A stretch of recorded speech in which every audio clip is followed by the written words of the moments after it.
This episode is sponsored by No Prisoner Productions. Welcome to New and In Between. I'm your host, Quinn, and this is my therapy in the valley. Real talk for real life, hope when you're stuck, healing when you're hurting, and wisdom for what's next. Maybe you're stepping into something new, maybe you're stuck in between, but either way, this space is for you. So lean in, because here we don't just talk about life, we get the tools to truly live it out. New and In Between. All right. Hello, everyone. Welcome to New and In Between. I am your host, Quinn, and welcome.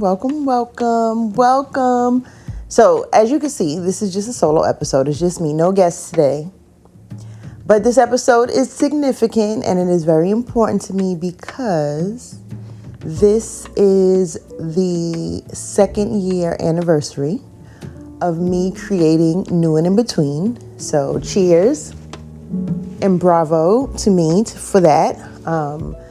It has been a real journey and I'm so excited that I actually got to document it from doing the podcast with a visual. So welcome to New and In Between, second year anniversary. We are here in my home again. So yes, shifts happen, things happen. It's actually really cold outside. And I started doing some of the pod outside for those who don't watch continuously or haven't seen or are new. I love the newbies. I started filming outside, park in London, park in New Jersey. So it's cold right now. I tried, but I took it as far as I could go. I still do go outside for my own benefit, but as far as the podcast goes, we are here in my home, which I'm going to, use what I got. So, welcome to New and In Between. I'm your host, Quinn, and here we are.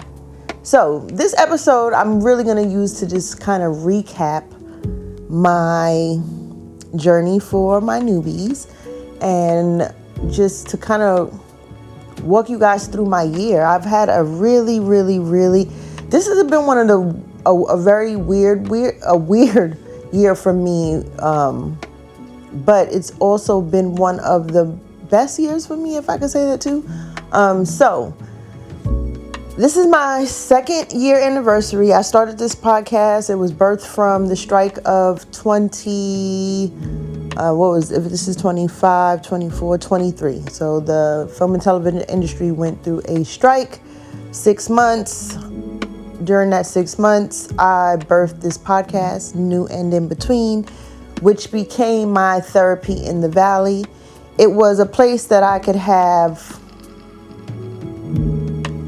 talk about things that I cared about with people that I cared about, and with the hopes that it would encourage someone, inspire someone, entertain someone, or just, let them into my world, or, show the power of God. Because when I go back and I review and I look because I've started watching my episodes because I also want to see where I can improve or what things I could do better, or, write down what things I feel I did good, because it's not just about critiquing myself for the negative. It's also appreciating where I know that I'm doing well.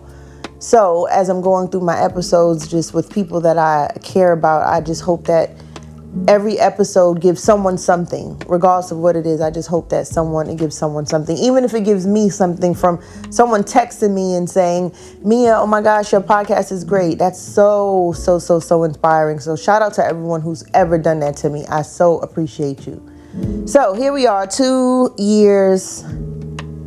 This year, 2025, has actually been a very challenging year. So I could definitely say, I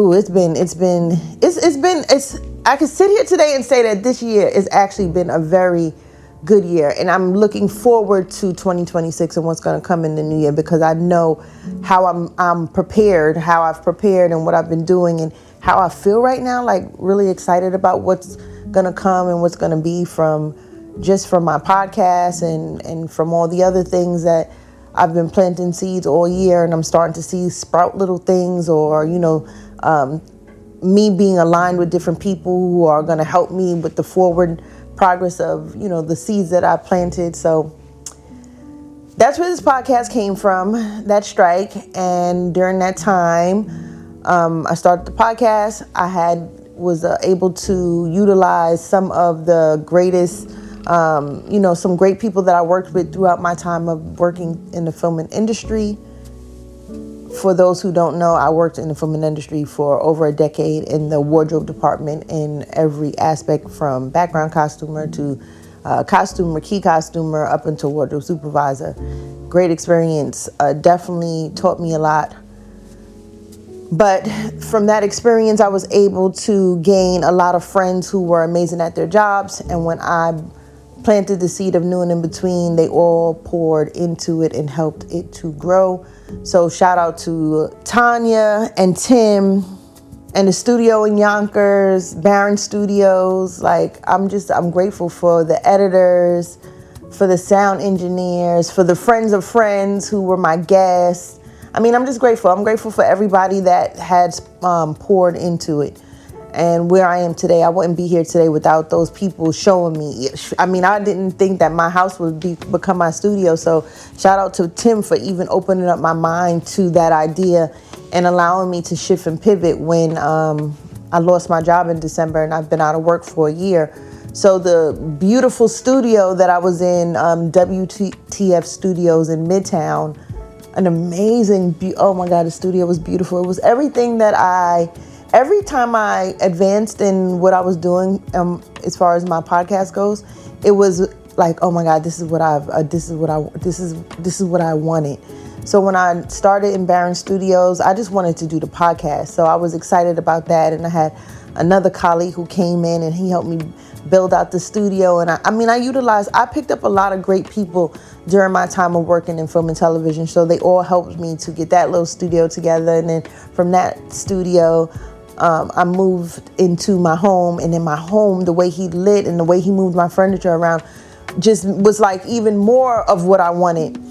And then my time with Tim's help had ended, and I shifted and I moved into a studio, and the studio was even more of what I wanted. So the studio was great, and it allowed me to push out those episodes and build a schedule and really be on time and really stick to what I'm saying, because I was booking for 1 hour, because now, this is all funded by me.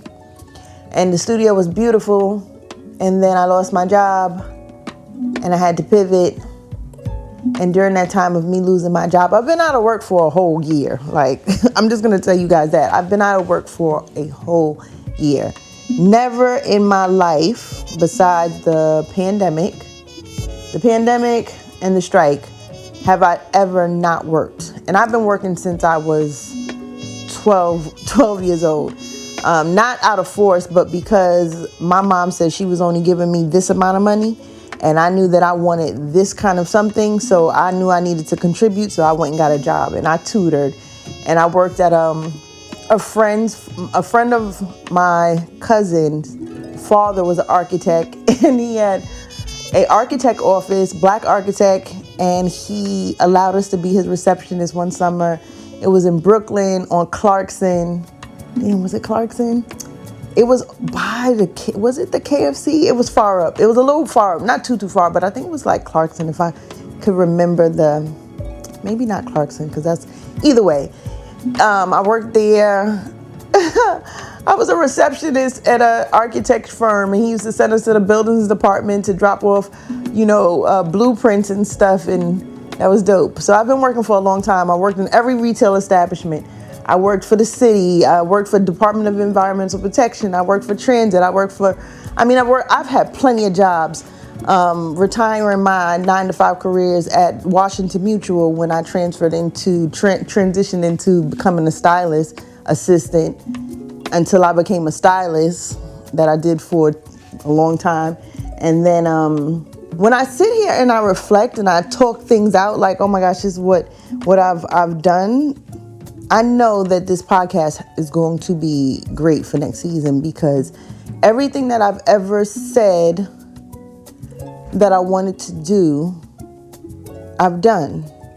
And before I thought it was in my power, right? So God had to shift and rearrange and do a few things in my life so that I could kind of break off some of these things that I learned throughout my life subconsciously, that I did, like just being selfish, or, learning how to manipulate. And, it's things that your family labels you as like sneaky, or you have attitude, with them not realizing that maybe it's because you didn't trust their judgment, because you heard everything that they've been saying.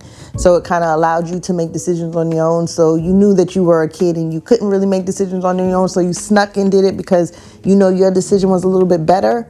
And I think that I lived my life that way. So I thought that everything that I was doing was in my power, until I realized that it wasn't, because God will take everything away to make you understand how much you need to depend on Him. And I remember what I pray for, because I journal. I'm a journaler. I have tons of books. I write, I journal, I write my prayers, everything. All right. I'm a writer. I keep track. And I've been this way my whole life. I have journals from childhood, and it's probably why. I don't know why. Maybe why. No, I know I had a boyfriend one time who was, when I would go away on tour, he would, he had keys to my home. I trusted him in my house.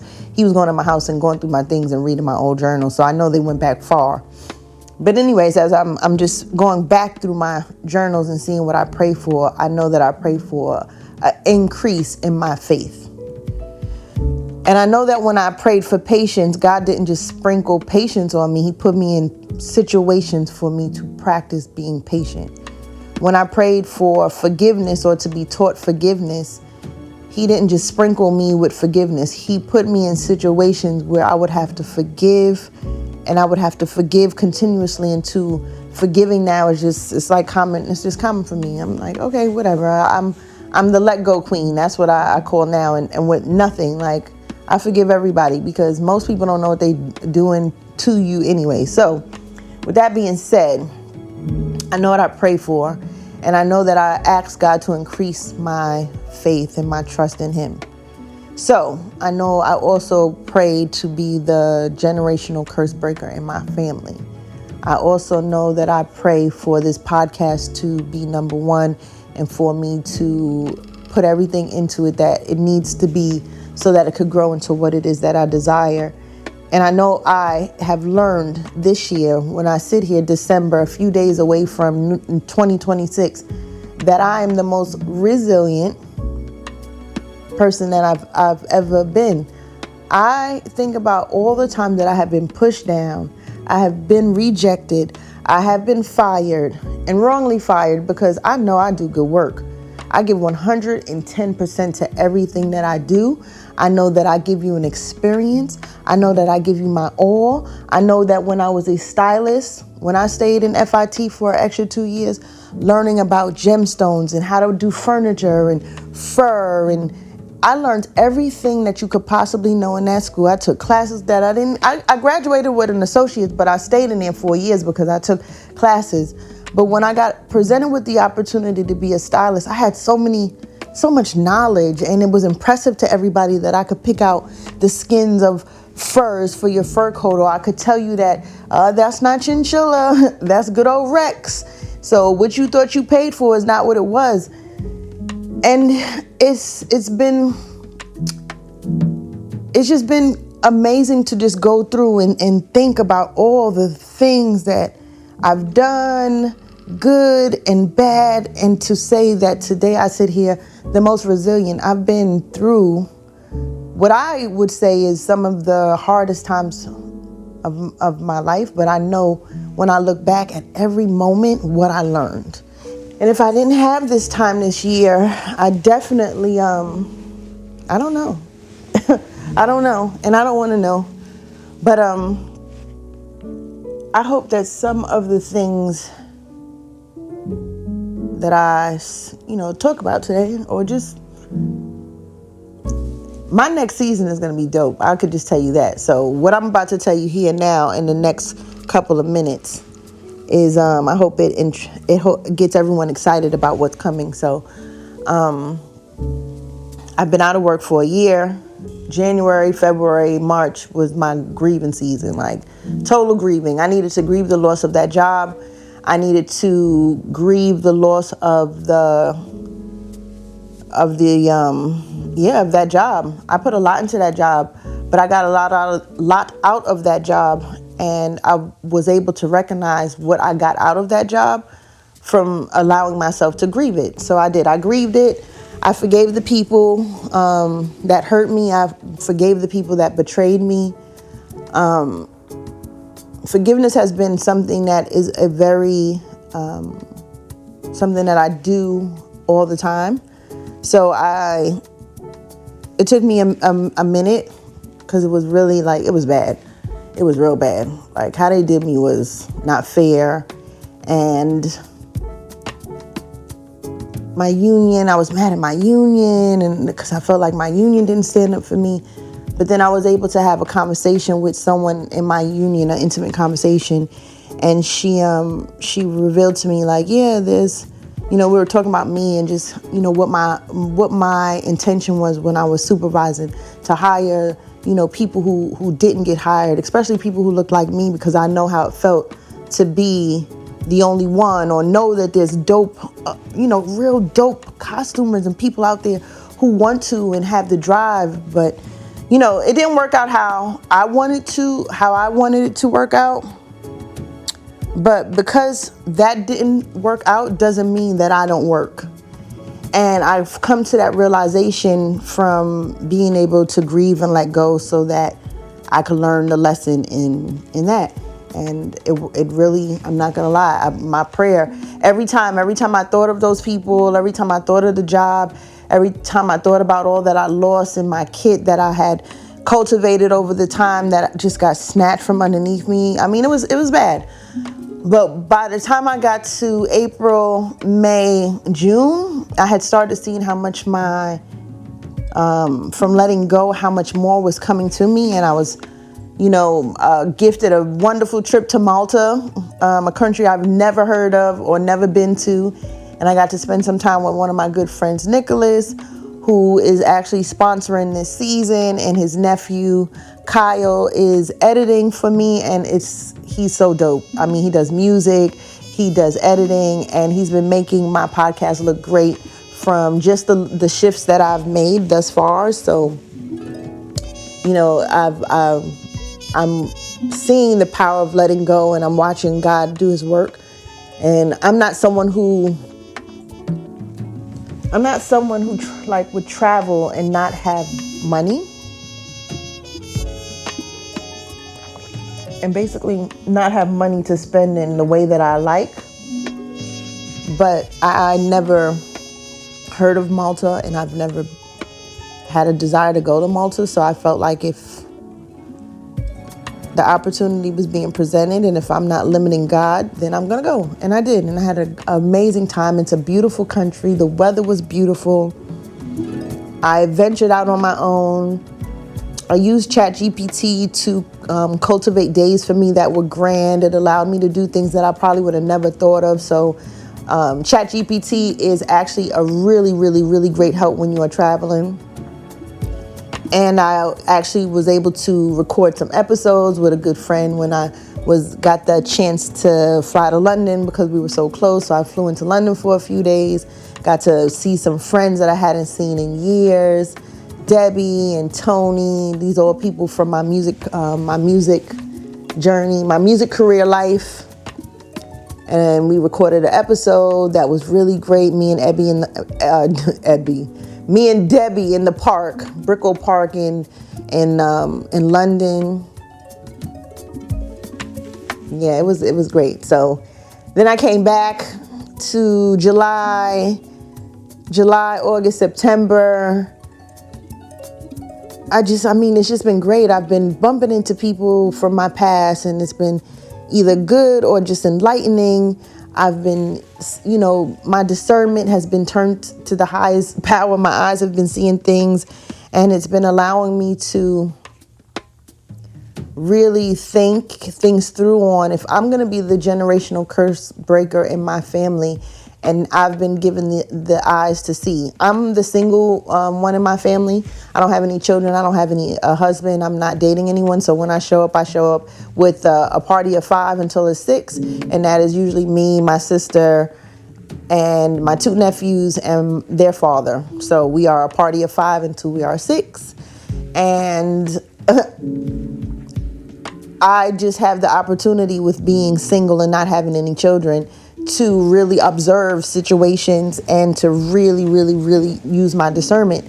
And I'm starting to see the things in my family line that I know need to be changed. And it's not going to be changed through my mom and through my aunt and through their, whatever elders are left, because I've just come to the realization that it's not. So the change is going to come through me. And if I recognize the problem, my mom is never going to take accountability. My aunt is never going to take accountability. They're never going to apologize. And that's fine. I'm okay with that. I've accepted that. But with me having conversations with other people or just, interact, like my interactions this year have been so crazy because it's answered so many questions for me, and then also giving me comfort in knowing that I'm not the only one. So I'm having conversations about other people that are in my age that dealt with a family member with mental illness more than I say. So then it just makes me feel a little bit. I never felt a way about my grandmother having mental, battling bipolarism and manic depressive. I felt that me living in a household with someone who was like that I was able to understand the power of your mind in a weird way, if I could say that. So I don't know. I mean, I it makes sense in my head when I think about it, but it's just, it's deep. It's really deep. But either way, I'm able to see the things, and now I'm able to make the adjustments in how I am and what I'm doing with myself, because I am also an aunt of 2 nephews, 17 and 14, who are very, remember I said we're a party of 5, so I'm very influential in their life. What I say and what I do is watch and with a very eagle eye, trust and believe. My nephew remembers everything. Both of them do in their own kind of way, but as me having this year off, I was able to spend a lot of time with them, and I'm always with them, because I'm always with my sister, and I'm able to see things that how they are like myself, and then things like how they are like their dad, and how they are like their mom, and how they are like my mom. And it's like, oh, okay, now I'm starting to understand the layers of things. So either way, I've been really, really trying to find the kindest ways to address, and this is why I'm bringing in other people, because if I bring in other people who feel and have words to say on the same things that I do, then it doesn't make me look like I'm attacking my family or breaking my family down, because the only thing that I want from this day forward is for my party of 5 to be 6, and for us to grow and grow and grow and grow and influence our other family members to be better and to do better, and to break off the spirit of materialism and comparison and jealousy, and to renew our minds so that we that we're not bringing that into the next generation and the next generation. Because I sit here now, I haven't been working for years, by the grace of God, that I've been able to pay my bills every month. I've had some investment accounts that I've had to withdraw from. Thank God for those. Shout out to Lindsay, who put me on to getting life insurance almost 12 years ago, before life insurance was really a thing. I was 35. Who's thinking about life insurance? But that life insurance, that build cash value, helped me to sustain my life through this year. So that was one major thing.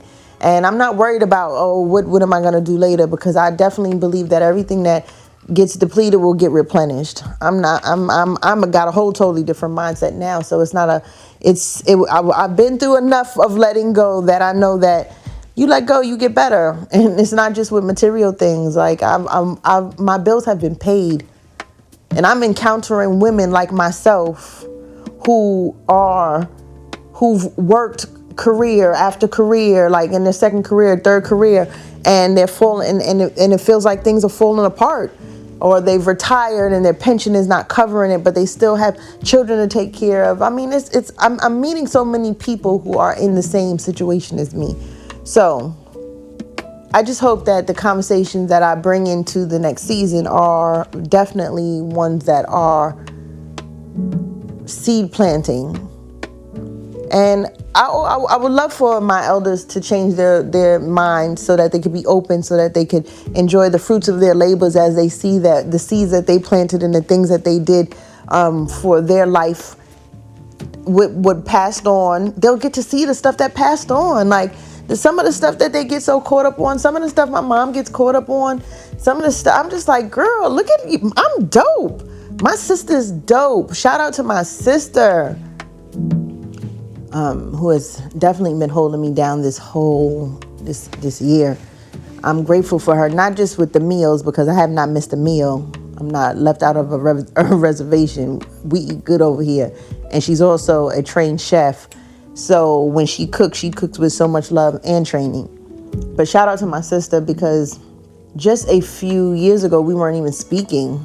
And she was one of my biggest lessons in forgiveness, because I had to forgive her for things, and she had to forgive me for things.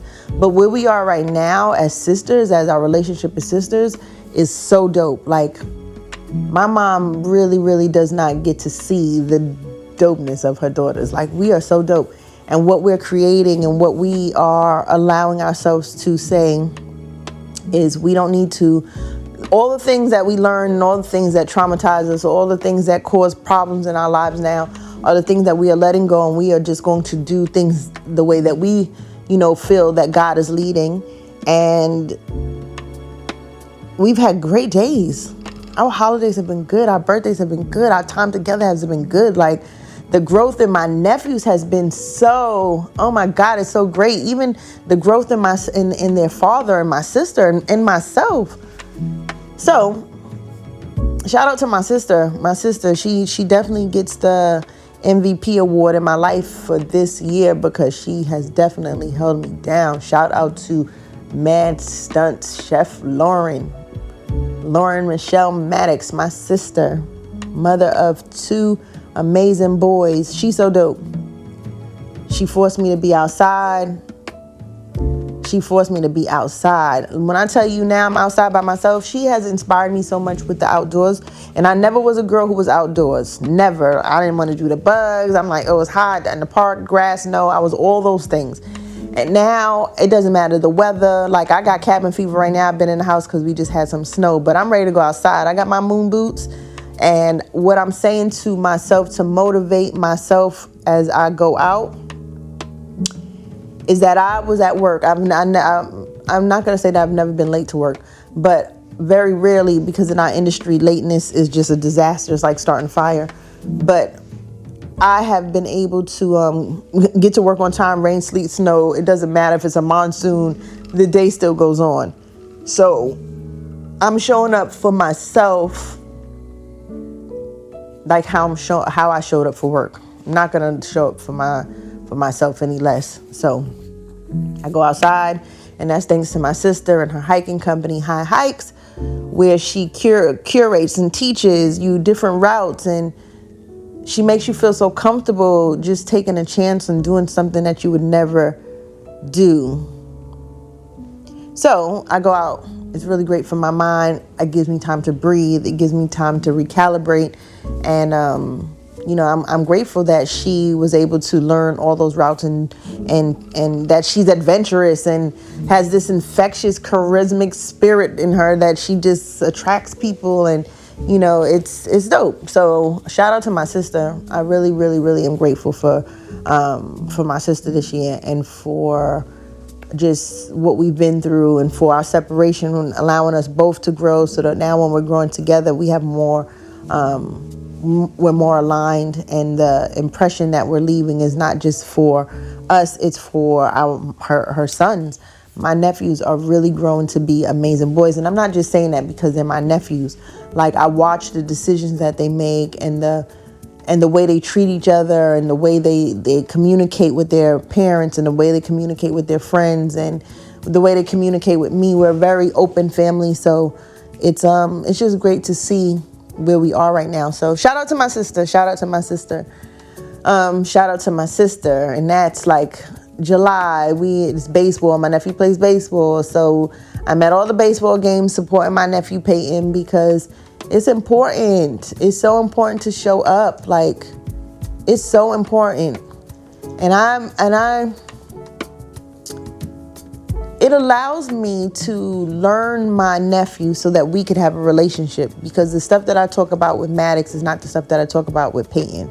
And I'm not a sports girl, but I'm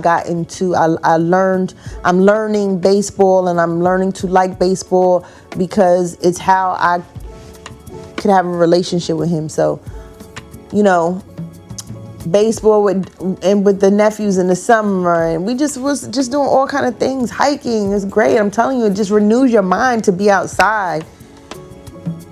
And it's December now. Like, it is December. And if I could honestly say the word, like what I feel right now as I sit here in my living room, I've been in here pushing furniture around, rearranging things, got lights, and unchanged, had someone come over and light. I get so caught up in the nuance, and then I just said, just get up, girl, and just do the episode. I'm so grateful that I'm at second year. I've been consistent. Consistency is compounded. And the more you do something, the more you will continuously do something. So, pivoting again, we in my living room. I have lots to say. I've learned, and I want to share everything, because as I bump into women that are in the same situation, just a major shift. America's not being nice to the black girl right now. And all we want to do is give our all, because that's what we know how to do. And we not like, ooh, they trying to take us out. But if there's one thing that I'm really praying for, I'm going to say, is for doers. Because I've encountered lots of dreamers. And I want to be around people who dream and do. So people who execute, people who are innovative, people who say, who dream, and who create, and who have tangible things that I can see in their growth and their career switches and changes. So this next season, as we enter 2026, and I continuously go with my podcast, I'm going to go with the more doers. We're going to have more doers, people who have shifted, people who are in the middle of a shift. Just encouraging things for, not just for black women in general, but just really, I want to really, really, really start to encourage just women in general. Like, I volunteer at a church in my neighborhood, their food pantry, and it's a food pantry that was created for women, moms of children who are affected by this. I don't even know what to call this situation. But the ICE situation, the migration, like all these things. So it's all the women who are just affected by that, or just who had their food stamps taken away. So I've been volunteering at this shelter, at this church throughout the year, and it helps me to be super grateful for how strong I am, for how resilient I am, and with me giving of my time, I was able to see, like, in myself, like, the great things about myself, because in the beginning of the year, I had got beaten down so bad, my confidence was it was broken. It did. And that was a hard hit, and my confidence was broken. But in my time of just giving back and being around those women and understanding black women are strong. We strong. We're a little too strong, but we strong. And if there's anything that anybody could learn from us, is resilience. So I'm ending this year knowing that I could confidently say that I am resilient.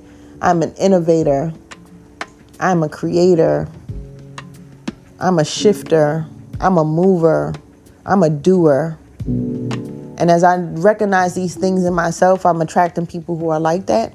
And those are the guests that I'm going to have this season. So this year has been definitely unimaginable, but I definitely know what I pray for. So I'm grateful.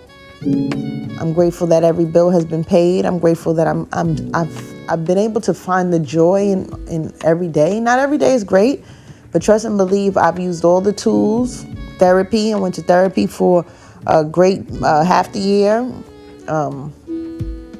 I was humble enough to ask for help, to forgive, to take accountability, to grow, to not sit in bitterness and learn the lessons, and to sometimes pray for things and then get revealed things and then realize that maybe what I'm praying for is not what I really want. So my prayers are changing, and instead of increasing my faith and trust, to allow me to be led by God every day and to live his will out. So where I am is where I'm supposed to be, and everything that happens is how it's supposed to be. And I'm okay with that, because I know that next year something good is going to happen for me. And if it doesn't, I know I'm still going to have these bills paid, and I know it's still going to work out for me, because I know the God that I serve, and I know that God that has had me good this whole year and this all the years of my life. So I'm grateful. That would be season 5. I did my 50th episode this year. That's dope to me. I'm just like, wow, I remember episode 1 and just all that I've learned. So I'm really grateful. I'm grateful. I'm really, really, really, really grateful. And I learned a lot. I planted a lot of seeds. I was able to obtain a SAG-AFTRA micropod agreement for my podcast, which it's a good seed. That seed is planted. That's a good seed. That seed is going to grow great for me. And me and my sister are starting a gun club, and we've been aligned with someone who has an organization, and we're going to pour into her organization, Naturally Armed, and she's going to pour into us, and we are collabing, and we are going to be doing great things in 2026. So I'm going to start posting things about that for people to DM me or email me or contact me and let me know who's interested in, and learning and just, coming and just hearing about what it is that we're trying to do and the direction that we're trying to go in. Yeah, so I've been planting seeds. I've been cultivating the land. The harvest is good.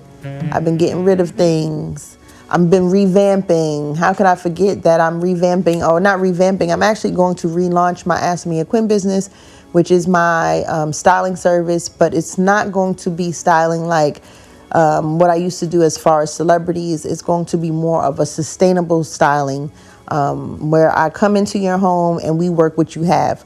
We're going to go through your closet. We are going to get rid of things. We are going to set up outfits so that when there's time for you to go places to do things, you're not looking for something to wear because we've already tried this on. We already know this looks good. We already know for women that when you are bloated, when you're on your period, that we have those kind of looks, so that we're going to make sure that you're covered with what you have before you go out and buy more of what you don't need. Because what I've learned in this time is that I've spent so much money on clothes and things, and I had a real revelation with a Rolex that an ex bought me that made me understand and realize how uneducated we are about some of the luxury things that we're buying and the quality. And it's I know that I contributed to that when I was a stylist. And I know how I used to be with the materialism and just, when I turned 30, everything had to be Chanel. I never wore shoes that, Nicki Minaj didn't have a comma in the price tag. I was terrible. But I say that all to say that I want to, and this is not for everybody. Everybody won't want the service, but as we are entering into times where things are costing, and I'm not sure if everyone is rich. If you're on Instagram, everyone is, but there are some people who really who love to get dressed, who have tons of clothes, who would love to rework and see, or have lost weight or had work done. And I want to create that kind of space, the space where I come in and I help you to build outfits and to build the confidence to wear things for your new body or for your new body where you are now. I'm 45 years old. I have friends who are entering into perimenopause and to menopause and just, who have had kids and weight has been gained. So just helping people to learn to love what they have and to dress that appropriately without you telling me that you don't like your arms, or that because I'm going to be able to dress you with the things that you have to make you look amazing, and tips and tricks and things that I've picked up across the time. And maybe share a little bit more of, how I put things together. I've started to build a uniform and to utilize my closet in a way of where I create a color palette for the season, and I choose about maybe 10 or 15 things because I've been wearing the same thing. I have a uniform. If you don't see, I got me a uniform now. I went and got me a little work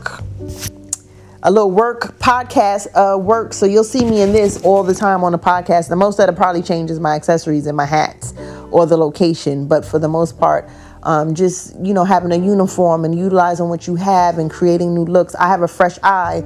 It's not the same clothes of how you look at it. So either way, I'm going to relaunch my Ask Me a Quinn business, which was something that I had started and created a few years ago before I started supervising, which kind of took up all my time. So I'm definitely going to relaunch that. So look out for that. So I got the Gun Club. I got more podcasts coming. I got great, amazing guests lined up. So much more. So here we are. Thank you all to everyone who has watched, who has subscribed, who has liked, who has shared, who has poured into me, who has encouraged me, who has spoken to me, who has offered me their places of business, who have sat came out. Wink's episode, my last episode, episode 51, shout out to Wink Loke, Reggie. We are going to complete the episode. That episode gave me a hard time. It really, really gave me a hard time. Mistakes in the location of where we were supposed to meet the first time. And then my phone died, and then the mics weren't working, and then I had to record on my sister's phone, and then I can't get that off of her phone. So we are going to definitely finish that out because it's really important for me to allow you guys to see. Yes, we spoke about him getting shot in the head and all the other things, but his journey and where he entered, where he made the decision to go to therapy, inpatient therapy, and then to walking away and to do my podcast and then to watch himself and then to now, I want to talk about that. So it's going to be good. Everything happens how it's supposed to be. So for those who have watched that and started following because of him, we are going to complete that. So please be patient and thank you for watching. I am Mia Quinn Maddox, host of New and In Between podcasts. Click like, share, and subscribe. And thank you. Thank you for following me on this journey. So until next time, peace.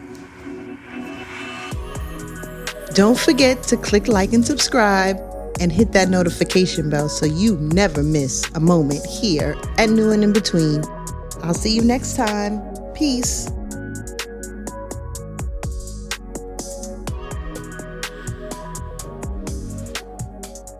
Hey everyone, it's your girl Mia Quinn Maddox, and this is New and In Between.